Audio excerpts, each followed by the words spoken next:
Қараңғы түсіп түн жамылған кез. Есіктің қағылған үнін естіп, жігіт есікті ашты. Кенет түсінбестен дауыстап жіберіп, «Сен кімсің?» деді. Ол, «Мен студентпін, мұнда мұғалімдермен келген едім. Бірақ олар мені жалғыз тастап кетті. Ал мен қалай қайтуды білмеймін» деп жауап берді. Жігіт, «Сен халық көшіп кеткен аймақтасың. Сенің барар ауылың оңтүстік жағында, ал сен солтүстік аймағындасың. Бірақ бұл жерде ешкім тұрмайды» деп, оның таң атқанша бір бөлмелі ғана үйінде түнеуіне рұқсат етіп, ол қыздан өз төсегіне жатуын сұрап, өзі жерге жататынын айтып, жігіт төсегінің бергі жағынан жіп тартып, жіпке мата іліп, екі араны бөліп қойды.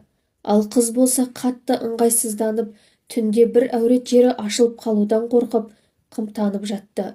Жігіт қолына кітап алып